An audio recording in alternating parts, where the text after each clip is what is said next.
Hey, what's up, y'all? I'm Melvin Williams, and you're watching Gospel Sunday TV. It's Gospel Sunday TV with Keith Solis. Gospel Sunday on Smooth R&B 105.7. I'm Keith Solis, and man, it's not often that I get a chance to talk to legends, but I got a legend in the building today from the legendary group, the Williams Brothers, the legendary Melvin Williams. Wow, what's up, Keith? What's up, man? What's going on? I'm good. I am good, man. I am excited. I'm here. I'm in the Big D, man, You're in with the Big you, D, so man. I'm excited. I said you're a legend because, I mean, the group, the Williams Brothers, have been around for many, many years, but you look younger every time I see you. Well, thank you. We've been around for over 55 years. Wow. But, now, you haven't been in the group for 55 years, right? Yes, I have, too. Have you? I've been there ever since they started. We were kids, actually. Wow. The group was organized in 1960, and we did our first professional album record in 1973. Wow. So Jesus Will Fix It, God, Amazing Grace. Were you born then? In what year? 1973 when we did Well, I was actually here in 73, but I didn't really know what was going on. Okay. And from that, man, the rest is history. Wow. And, we've had some faithful fans for all those years that's been supporting us, man. Mm-hmm. And God has blessed us with a few hit records along the way, so that didn't hurt. Now, my favorite, one of my favorites is a classic, Sweep Around Your Own Front Door, when y'all had those brooms. And everybody loved that song, man. It's amazing. And you know what? I think it was probably one of the first gospel songs to include rap. Yes, probably was. And I think the young contemporary people, it kind of caught them right in that era, Mm-hmm.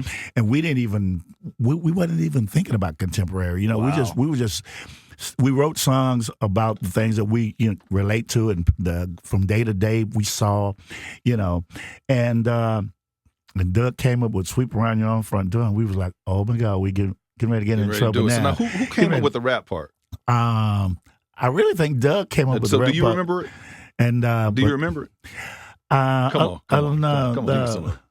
Let me see. Put love in your heart. Well, there. Hey, we need to clean it up.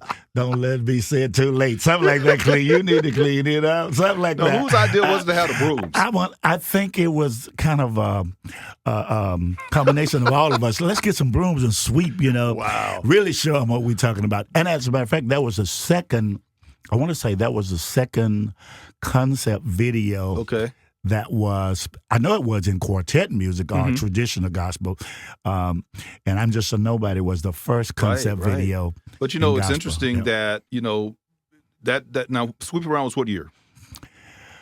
80 something. And so to this day, when people get into situations, everybody will say, well, you need to sweep around your own front. And I probably have no idea that came from y'all. Right. And then they'll say, sweep around your back door. They name that song all kinds of right. But and But Doug came up with the song, and we didn't think it was going to be one of the biggest songs on the record, because we had God, I think it was God Would Deliver on Time on that CD, and Never Could Have Made It, and Walter Hawkins were on that CD, did a song with us, and but yeah, Sweep Around, it just came through, man. Like, that one, and then you had, I'm Just a Nobody. Yeah. Trying to tell everybody. Tell and man, and there's a certain part in that song, but y'all sound like the nobody OJs. was before. Okay. Well, I did kind of mimic Eddie a little bit in there. That was OJ is one of my favorites. So right.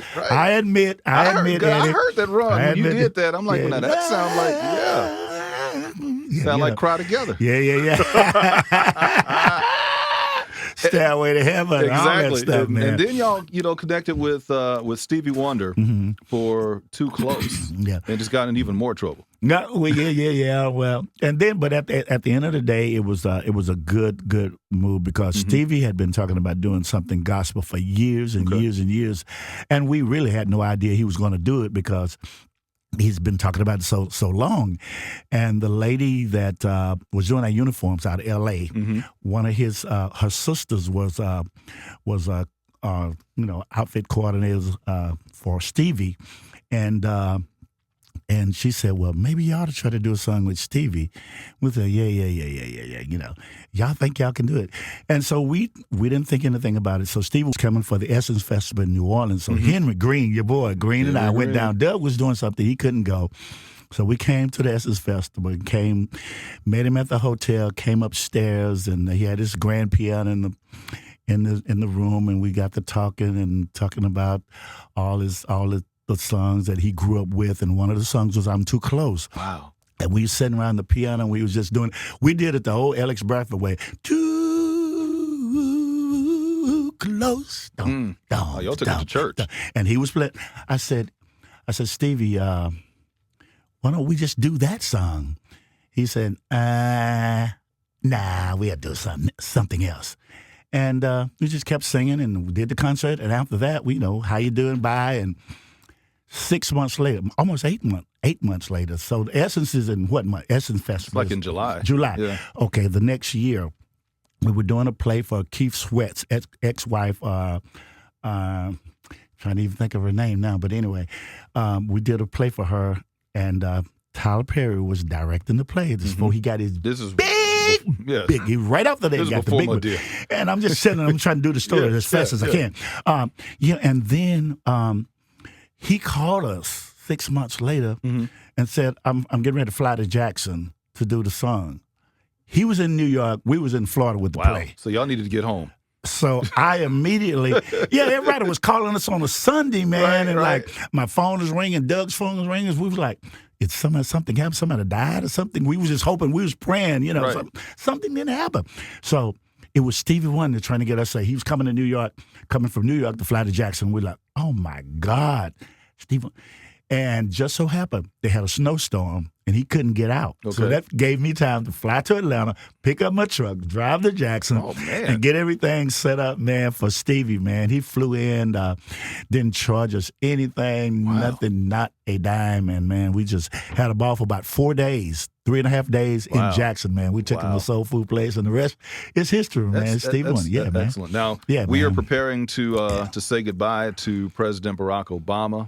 Just a couple of more months in office.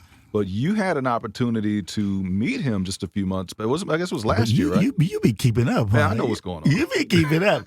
Well, it was a few months ago. We were invited to do his last. They do a show every year. The gospel show. And they did the gospel, the last show, because they've done the R&B, they've done the country western. And my good friend Aretha Franklin, Queen of Soul, she called. Now, hold on. How many people get to say that? That line right there, my good friend Aretha Franklin. I have never uttered that phrase. Well, it must be nice. And we've talked about that. I'm going to get back to President Obama in just a second. We've talked about that because last time we talked about it, a week and a half ago, she said, Melvin, if you can count 5 friends on one hand in a lifetime, you're doing great. And I thought about that thing, man. And it's kind of, wow. Yeah. Yeah, if you can count 5 real friends. Now, how did you meet her? How did I meet Aretha Franklin? Actually, she called us through a friend of mine was working at Malaco. His wife, rather, the Roy Wooten. So she called, and one of the Williams brothers to do her gospel show that she does every year in D.C. So when we did that, Doug and I came up and did it at the church, where her father was pastoring, and the great Reverend C.F. Franklin. And after that, man, we just kind of. We just jailed, man. And everybody was like, I'm like, they say she is a diva. I'm like, she ain't no diva with us, because I just do, just like I'm talking to you. This she can tell you, my manager can tell you, I talk the same way, man. Right. And we just go on there, and she said, Melvin, you just crazy. You just crazy. And then I would imagine that's probably why she likes you, because I would imagine that everyone is just, the queen, And I just want to real natural, man. I just go natural, man, because she loved to talk about all the old gospel singers, the Soul Stirrers, Sam Cooke, and the Blind Boy. And who she grew up with, the Caravans and all that stuff, and that's what she talked about. So we just start talking about that kind of stuff, and not about Rolls Royces and big houses and money and all that stuff. Yeah. That's besides the point. So we just come to jail, man, and. She called me when my mother passed. She called me 3 or 4 times when my daughter passed earlier this year, and we just kind of just hung in there in jail. So she called and said, after that Doug and I done like several dates with her, and on her R&B show. In the middle, she'd do a gospel song. As a matter of fact, I got a chance to do Cooling Water, one of the shows, man. Yeah, man, Cooling Water, y'all. Yeah, y'all listening? Come on with it. Yeah. Where's Lee Williams at? Huh? Where's Lee Williams? He's at home, but then y'all got to keep him in prayer because he's not doing too good at this moment. But we're gonna pray that God, Sends that cooling water. bring some cooling water and do some healing water in that cooling water, man, for Lee Williams. But she called and said, "Well, Melvin, I think I'm gonna do the White House again." And they want me. How often do you say that? Yeah, again. And she's gonna headline and close out the last show. And how would you and Doug like to be my surprise special guest for the president? Wow. And I was like, do you have to ask? And I was like, oh my God, yes. I said, you think Doug would? She said, they don't like to pay money now. You got to do. I said, Queen, I call her Queen. I said, Queen, just get us there. What about Doug? I said, I'm overriding Doug right now. Doug is going, okay? Case closed. So, and the rest is history, man. We did the White House with So now, the what Queen do you have to go there. through to get in? Because, you're in the room with the president. So what's the security like trying to, security the was background so checks and stuff? Oh, that's another story. All right, give me that one. Come on. Security was so tight, man. We all came up on the bus, and I think Aretha came a little earlier.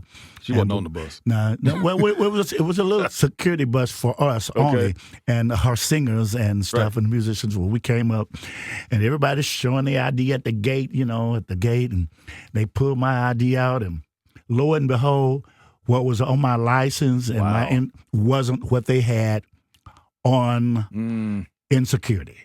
So they don't even let you on, they don't let you in a hotel like that. Everybody go into the White House but Melvin Williams, okay? I had to get out of the bus, wait till Aretha Franklin people and my manager and the White House security clear me, and that was about 35 or 40 minutes later. We was doing sound check. Doug and Aretha was already doing sound check when I got in. By the way, I couldn't stay at the gate. I had to stand outside of the gate on the sidewalk, and it was raining. And I thought it was a great day. That day I wore all white. Yes. All white. Had a white hoodie on and everything.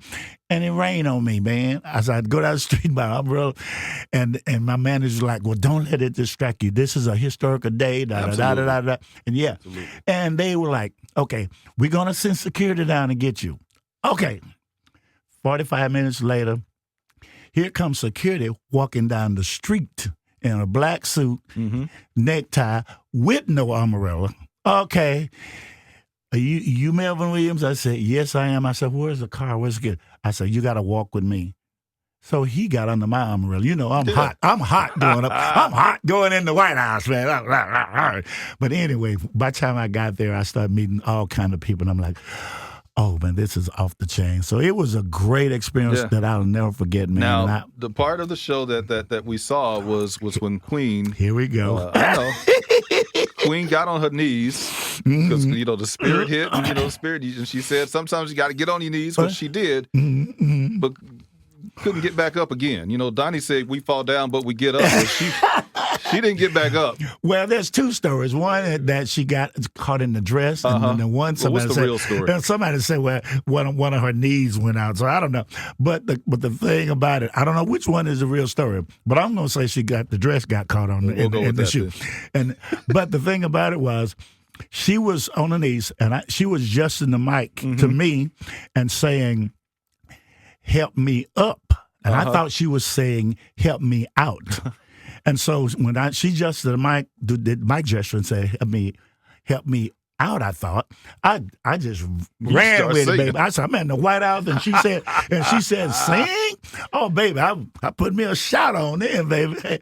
But like afterwards, man, it was so funny because we text back and laughed about it. She said, what did you think I was saying? I said, Queen, I promise you, I thought you were saying, help me out.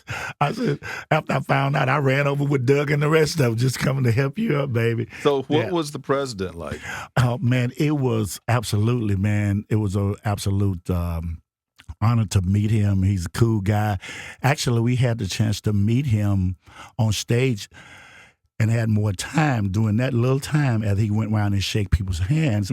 more than the rest of the artists because Doug and I didn't get a chance to take pictures with him because we were special surprise guests and we wasn't on the list to take pictures. So we didn't get to take pictures that way, but they had all over the internet on the stage with him. Yeah. And one of the things I remember, and he said to me, he said, I really appreciate that. When I told him that my mom was 94 when she passed, but she got a chance to vote for him twice, first black president of the United States of America, and my mom had this word. She would say, "I never thunk it.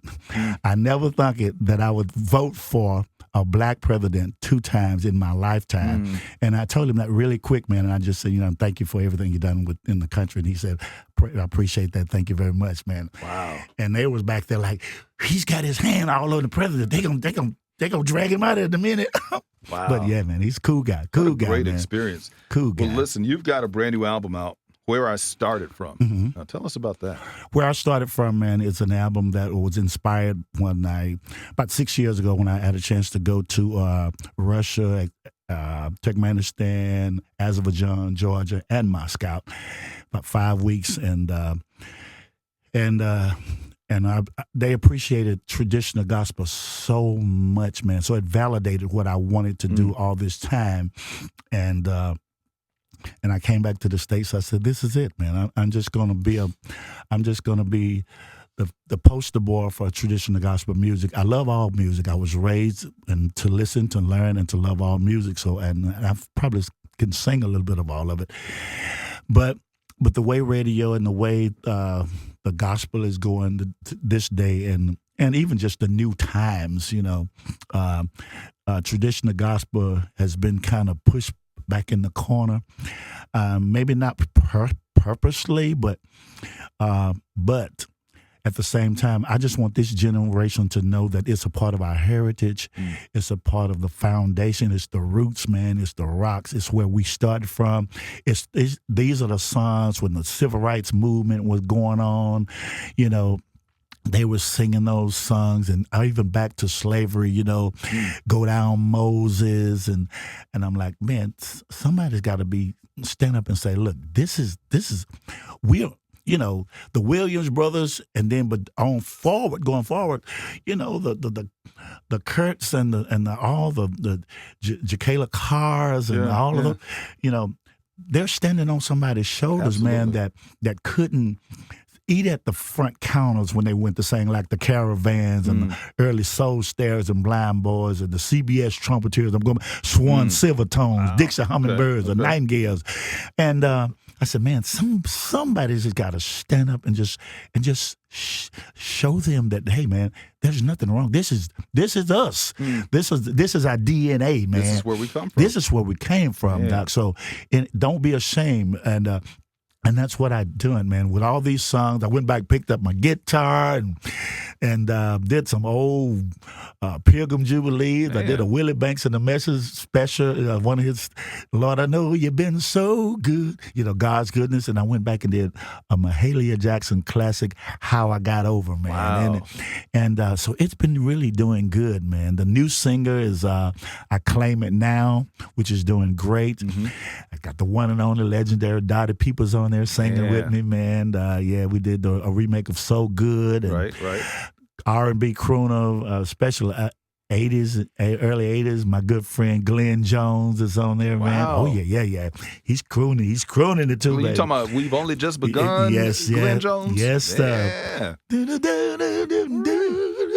Well, listen, congratulations, and I thank you for the legacy and just the lessons that you've taught us just here today about where we've come from, and the fact that you just have all those stories.